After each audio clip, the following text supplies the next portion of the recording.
น้อง2คนนี่พร้อมเปิดใจเลยบ่พร้อมพร้อมเปิดใจบ่โดยโสดจากเปอร์เซ็นต์น้อง100%เลยโดยน้องคบน้องมักผู้บ่าวรุ่นอายุเท่าใด50ขึ้นไป30ขึ้นไป30ขึ้นไปบ่โดยโอ้30ขึ้นไปเพราะว่าหนุ่มลาวหนุ่มไทยฮักเบิดหักเบิดทุกอย่างเลยโดยโอ้ถ้าผู้ใดมักน้อง50ล้านแต่งเมื่อได้โดยโอ้อยู่นำพัวเลยอยู่น้ำพัวเลยคันถ้ามีคนมักได้เฮือนพ่อแม่ได้โอ้พี่น้องเพราะว่าคันถ้ามีคนมักก็ต้องไปอยู่เพิ่นพัวเนาะเขตหมู่บ้านของน้องนี่อยู่กับพ่อแม่บ่ได้โอ้เวลาผู้บ่าวมักนี่ไปอยู่กับผู้บ่าวเลยโอ้พี่น้องเอ้ยเพราะว่าค่าดอก50ล้านแต่งเมื่อได้โดย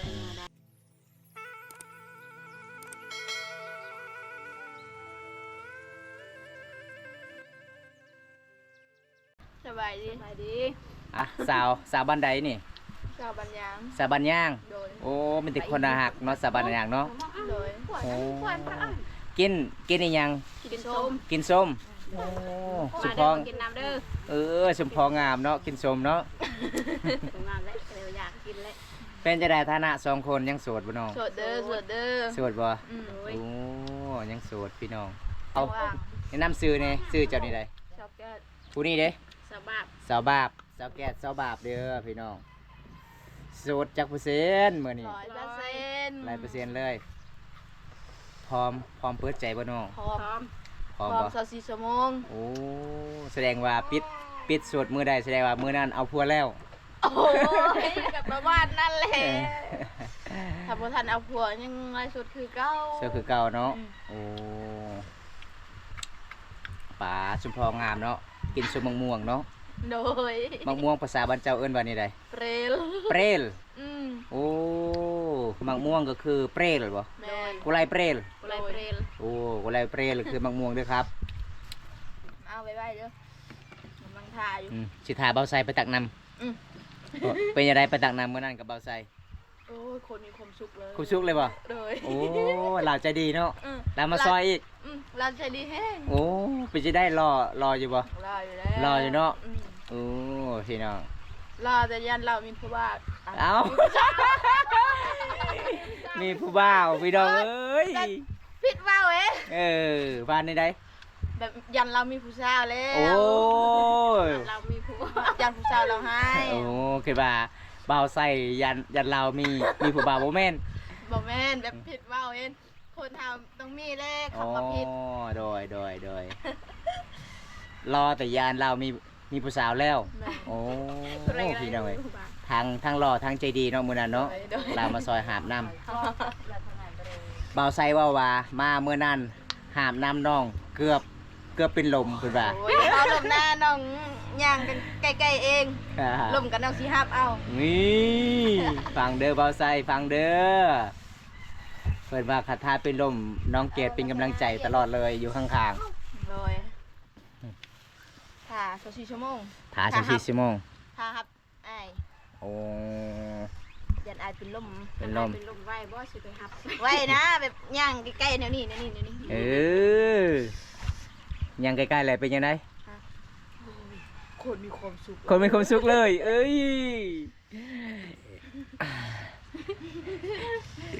มือได้สิขึ้นผู้ไปฮือไฮน้องโอ้โหเลยยังทานแม่คาเวียโอ้ไปเวลาขึ้นผู้นี่ไปนอนเลยบ่น้องไปนอนเลยโอ้พี่น้องเลยสวัสดีครับสาวเสื้อขาวคุณสวยครับโดยขอบใจพี่หยองเด้อสวัสดีเด้อครับเด้ออันนี้ซื้อน้องแกดเนาะแม่นซื้อน้องเกดตัวดำบ่เฟซบุ๊กบ่โอ้บัตรชื่อแท้ชื่อว่าใดน้องแกดโอ้ซื้อเพจซื้อเกดโดยแบบซื้อเล่นน่ะซื้อเกดบัตรซื้อจริงน่ะซื้อแกดโอ้ซื้อแกดโอ้แกดไปบ้านน้อยเนาะโอ้พี่น้องเอ้ยซื้อน้อยก็ได้นะซื้อน้อยก็ได้แบบภาษาลาวน้อยโอ้แบบภาษาค่อยนะแกดคือเบิ้ลใหม่ไปบ้านนี่ใด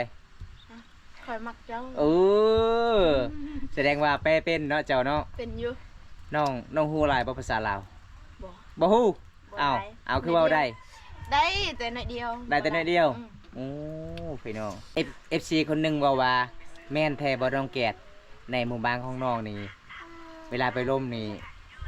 ยอกก็ได้รีบ่แม่นแท้บ่แม่นบ่ เขายังกอดได้นี่ อืมแม่นบ่น้องบับ ได้ ได้รีบ่ ยืนยันนะคอยผู้นี้นะ แท้บ่ แม่นะตัวดอก บ่ตัวบ่ มารถโดย โอ้ยอันซันบอมตาสิพา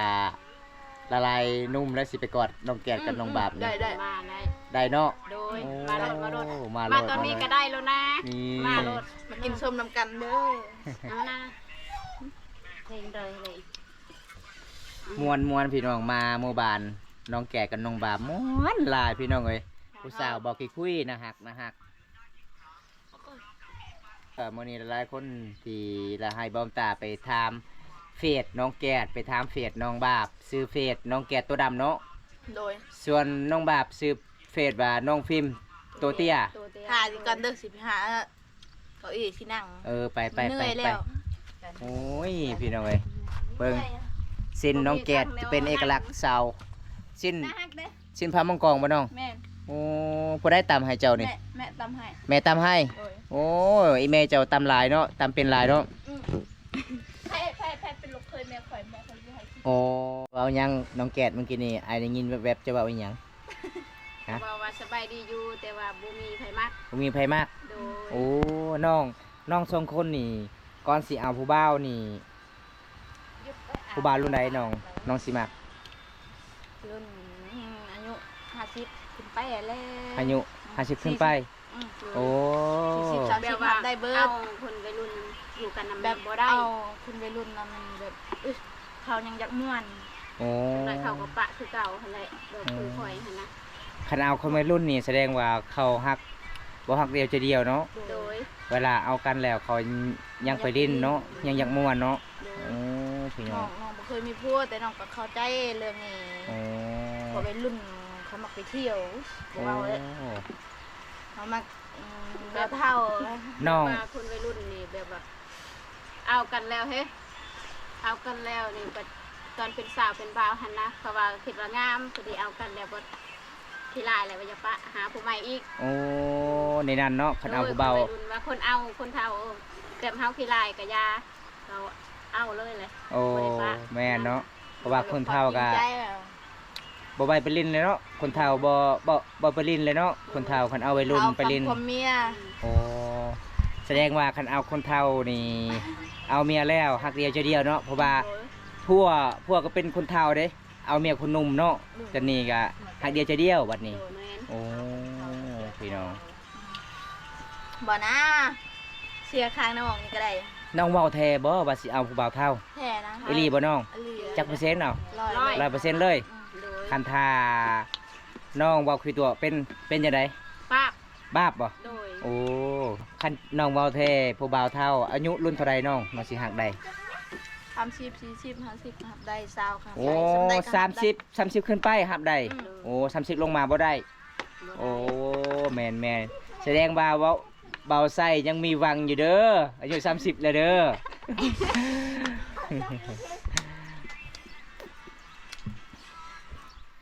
สวัสดีเด้อครับสบายดีเด้อพี่น้องหลายๆคนเลยครับมื้อนี้ก็นั่งเล่นกับน้องแกดน้องบับสาวลาวพามังกรพี่น้อง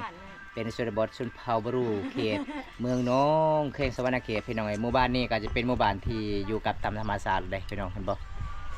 ธรรมชาติแห้ง เพราะว่าเขตชนบทชนเผ่าบรูมันเฮาผู้สาวหลายๆคนนี่ต้องเฮ็ดให้เนาะ โดย ซักให้บ่พยายามซักให้ สักให้ยาม สัก เดือน4นี่ก็หือให้ ฮือให้ โดยหือแล้วก็ซัก โอ้ ซักแล้วก็ คือให้เดือน ยาวๆนั่น 4 ก็ สักเดือน สียหายอีกได้มันมีลายแนวเฮ็ดหั่นนะ มีหลายประเภทเนาะ โดย อ๋อประเทศไทยดูอยู่จ้าโดยสบายดีเด้อขอบคุณหลายๆเด้อครับ ที่เข้ามาติดตามรับชมเพลงเฮาจากทางไทยเด้อครับป้ามื้อนี้ฝนตกเลยพี่น้องในหมู่บ้านของสาวแก่สาวบาปพี่น้องเอ้ย ฝนกำลังสิตกเด้อพี่น้องเบิ่ง คนกำลังตกสิแห้งแหละ แม่น แต่ข่อยก็ยังกินส้มเด้ กินส้มอยู่ โดย มาสาวแก่สาวบาปคันเวลาฝนตกนี่น้องเคยไปการอึ้งบ่ เคย เคยอยู่ โดย ร้อน โอ้ บ่เอ้ย เจ้าบ่เคย ต้องยันขี้เข็บ ย่างขี้เข็บ อืม ย่างไปกลางคืน อืม อ้าวสมมุติว่าเจ้า ถ้าผู้เบามากก็ไป ไปโอ้แสดงว่าต้องมีผู้บ่าวไปนำ โดย เออพี่น้อง เราเป็นสาวเพื่อนเนาะข่อยบัดบ่มีใครสิเลี้ยงลูกเด้ โอ้ ต้องไปแล้วแหละ แม่ แต่ว่าบ่ได้ไปการกับใครสิเลี้ยงลูก แม่น แม่ก็ได้นะเอ้ยก็ได้นะ แม่บ่ได้ไปให้แม่บ่เห็นหุ่งยังแม่ตาบอดแล้วไปใส่บ่ได้ โอ้โดยบ่าวเซาแก๊สว่าวรวมแล้วน้องไปการอึ้งไปการกบกลางคืนแสดงว่าต้องมีผู้บ่าวไปนำคันบ่มีผู้บ่าวไปนำไปบ่ได้ บ่ได้ไป โอ้สมมุติว่าไปการอึ้งไปการเครียดนี่คันบ่ได้อึ้งสิได้หยังบัดนี้ ก็ได้สักเล็ก ได้อายไปนำกับพ่อก็มีความสุขแล้ว โดย โอ้พี่น้องเอาสมมุติว่าน้องสิเอาผัวสิว่าน้องสิเอาผัวแล้วคันยามฤดูฝนตกยามอึ้งออกยามกบออกนี่ ให้พูดไปเมียอยู่เฮือน ในนั้นอีก อ้าวผัวว่าค่อยบ่ไปเด้อผู้เดียวค่อยยานน้องก็ไปบ่ ก็ไปนะ ไปบ่ ไปนำกัน โอ้ไปนำกันเนาะ เป็นผู้มีอาการให้กระเตกเลยไปนำกันไปใส่ก็ไป พี่น้องไปใส่ไปนำกันเนาะ โดยไปผู้เดียวบ่ได้ม่วนเอาแล้วผู้เดียวเมียก็บ่ม่วน แม่น ไปทั้งหมดครอบครัว บ่น้องแบบเขตชนบทสุภาพบุรุษบ้านเฮานี่ผู้หญิงนี่เวลาเอาผัวแล้วนี่ไปใส่ต้องไปนำกันบ่ บ่ได้ทำเคยได้ บ่เคยบ่ บ่เคย สมมุติว่าผัวไปหากินกลางคืนก็ไปนำบ่ บางทีพัวส่วนแบบไป ไป บ่ได้ส่วนก็บ่ได้ไป โอ้คันสมมุติว่าคันผัวบ่ได้ชวนก็บ่ได้ไปคันผัวชวนนี่กลางคืนก็ไป บางทีไปบางทีบ่ไป โอ้ไปยิงพรานก็ไปนำฮะ บ่ยันพาไปยันมันบ่ม่านหั่น โอ้ น่ะยันมันบ่ได้ มีแต่ไปการกบ โดย การการเครียดไปนำกันได้ไปซ่อนกงซ่อนป่า ไป ได้สอนกุ้งสอนปลาได้มีความสุข โอ้ จับมุงนำกัน เออ คนละเบื้อง โอ้พี่น้อง ดึง เปิดใจเนาะ เปิด ความเปิดใจไว้น้อง 24ชั่วโมงใจคอยยังว่า พี่น้อง มวนลายเนาะเขตหมู่บ้านของน้องเวลาเอาพวนในบ้านท่าก็แปลงบ่ เป็นบางคนที่ถ่าได้ โอ้ แต่ว่ามีเงินมีทำก็ถ่าได้ โอ้ ว่ามันบ่มีก็พอซื้อคือเขาพอซื้อเป็นงัวเป็นนอก็พอ โอ้ครับ FC ถามว่าน้อง2คนมีแฟนแล้วบ่ ยังบ่มีค่ะ ยังบ่มีเด้อระวังเด้อน้องเด้อระวัง ข่อยกำลังสิล่มแล้ว สมมุติว่าเจ้าสิเอาผัวนี่อีพ่อแม่เจ้าบ่ให้บ่คันเจ้าไปกับผู้บ่าวกลางคืนเจ้าไปการการเครียด รักไป ลักไป โอ้ลักไปอี แบบ ก พ่อแม่บ่ฮู้ก็รักไปแหละ โอ้คันพ่อแม่ฮู้ ไปน้ำหมู ไปน้ำหมูอีกคันพ่อแม่บ่ฮู้ไปกับผู้บ่าวก็ อืม โอ้คันพ่อแม่บ่ฮู้ไปกับผู้บ่าวไปการเครียดเนาะโอ้พี่น้องม่วนเนาะเขตหมู่บ้านน้องเนาะคันเวลาฝนตกนี่ไปการเครียดไปการกบพี่น้องเอ้ยน้องกับน้องจับกบจับเครียดเป็นอยู่บ่ บางทีเป็นบางทีบ่เป็น โอ้ แบบแขกกับกบมันนี่ไว้ นี่ไว้โอ้ มันเล่นไว้มันจะยด ไม่ยังเล่นไปหยดๆอ่ะ บูเลย บูเฮ้ยตลกหลายสาวแกดพี่น้องหน้าหักหลายคอเฟสน้องเกดแน่ชื่อเพจน้องเกดว่านี่ได้ น้องเก็ดตัวดำเด้อ น้องเกดตัวดำเด้อภาษาลาวภาษาไทย ภาษาไทย ภาษาไทยเด้อ คนเรามักคนไทย คนลาวก็ได้นะ คนไทยก็ได้เบิดนะ เปิด บติ หักได้ทุกอย่าง โดย หนุ่มเทาก็เอาโอ้ บ่เอาแล้วหนุ่ม ฮะหนุ่มเทาก็เอาบ่ เอา ใช่แบบบ่เอา แบบเฮาเลยล่ะ โอ้จากภาษาลาว บู เป็นหมู่บ้านบ้านยางเนาะ โดย ชมเผามังกรบ่เนาะ โดย ชมเผามังกรสาว2คนมีที่โสดเบิด สูตรร้อย พร้อม ภาษาเฮายัง พร้ เด้ อมครบได้ พร้อมครบ พร้อมครบ อืม จีบได้ จีบได้ โอ้ ถ้ามีใครสนใจมาเด้อ นี่มี ข่อยยัง ใจ ทาน ม กิน เด้อ ส้มอยู่เบิ่งแจงก็แซ่บ แจวไก่ชิเบิด ผู้ใดตำแจ่วเป็นนี่ ๆ สาวแกดบ่โอ้สาวแกดตัวดำตำแจ่วเป็นพี่น้องคงพันธุ์ของน้องเพราะว่าให้นุ่มอายุรุ่นใหญ่จีบเพราะว่านี่ใด ขอให้บ่อยากทุกข์อีกแล้วนะแบบอยู่เฮือนทุกข์อะไร โอ้ อยากได้อายุรุ่นใหญ่แบบ เขาฮัก เขาฮักเขาแพง โอ้ เขาฮู้ คันเอาอายุรุ่นน้อยนี่ เขาบ่ฮักว่าแพงบ่น้อง เขาบ่ได้แพงปานใด โอ้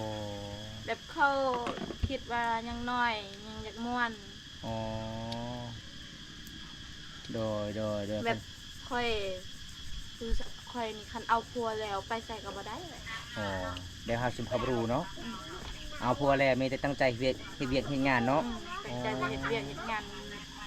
เพื่อนอยู่เพื่อนครัวแหละ โอ้คันเวลาสิเอาพัวนี่เขาเจ้าแต่งนี่ต้องมือเฮือนพัวเลยบ่โอ้แบบอยู่เฮือนพ่อแม่บ่ได้เนาะ บ่ได้ ต้องไปอยู่เฮือนพัวเนาะโอ้ยพี่น้อง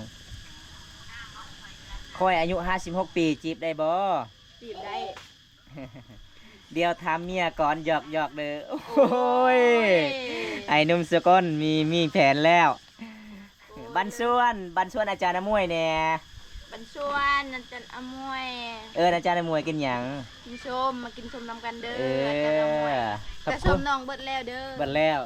น้ำมันยังนี่น้อง น้ำเย็น น้ำเย็นก็คือน้ำซื้อหรือว่าน้ำไปตักเอง น้ำไปตักเอง น้ำสางบ่ ใช่ โอ้ไปตักแต่ตอนเช้าตอนแรกก็ไปตัก ไปตัก โอ้เวลาน้ ตัก ำ ค่ะ โอ้ เบิด คันน้ำเบิดเราต้องไปตัก อืม โอ้พี่น้องสีถามอยู่ไสเนาะตอนนี้ น้อง อยู่เมืองนองเนาะสาวเผามังกองบ่ แม่น สาวเผามังกองเด้อขาดองของน้องประมาณจักแสนน้องประมาณจักล้าน ประมาณ50 ล้าน 50 ล้าน50 ล้านแต่งเมื่อเลยบ่ มาเลย แต่งเมื่อเลย แต่ต้องมีเด้ไก่10โตวหมู5โตวโง่ตัวหนึง ในนั้นอีก อืมแบบอันนั้นเป็นที เขา เห็ดดอง เห็ดดองเอ้าบอมตาออกไปพูนเขตหมู่บ้านแก่งเอาลองมีงานแต่งงานมีสาวคนหนึงสิอายุ14 ปี แต่ขอดองของเพิ่นมีเพียงแต่15 ล้าน มันเป็นบางคน เป็นบางคนบ่ มันเป็นทางฮีต มันเป็นตามเฮาร่วมกันได้เนาะโอ้น้องเกดน้องบาป โดย น้อง2คนนี่พร้อมเปิดใจเลยบ่ พร้อม พร้อม พร้อมเปิดใจบ่ โดย โสดจากเปอร์เซ็นต์น้อง ร้อย 100%เลย โดย น้องคบน้องมักผู้บ่าวรุ่นอายุเท่าใด 50ขึ้นไป 30ขึ้นไป 30ขึ้นไปบ่ โดย โอ้30ขึ้นไปเพราะว่านุ่มลาวนุ่มไทยฮักเบิด หักเบิด ฮักเบิดทุกอย่างเลย โดย โอ้ถ้าผู้ใดมักน้อง50 ล้านแต่งเมื่อได้ โดย โอ้อยู่นำพัวเลย อยู่น้ำพัวเลย คันถาม มีคนมัก ได้เฮิร์นพ่อแม่ได้ โอ้พี่น้องเพราะว่าคันถ้ามีคนมักก็ต้องไปอยู่เพิ่นพัวเนาะ โดย เขตหมู่บ้านของน้องนี่อยู่นำพ่อแม่บ่ได้ บ่ได้ โอ้เวลาผู้บ่าวมักนี่ไปอยู่นำผู้บ่าวเลย โอ้พี่น้องเอ้ยเพราะว่าค่าดอก50 ล้านแต่งเมื่อได้ โดย พี่น้องจังใดก็สิปิดไว้ชั่นี้ก่อนเด้อน้องเด้อ โดย ถ้าอยากมีคนอยากคุยกับน้องก็สามารถคุยได้เนาะ โดย คลิปนี้ขอจบไว้ที่นี่ก่อนพี่น้องคลิปหน้ามาพบพอกันใหม่พี่น้องเอ้ยขอกล่าวคำว่าสบายดีบ๊ายบายอีกทีหนึง บ๊ายบาย บ๊ายบาย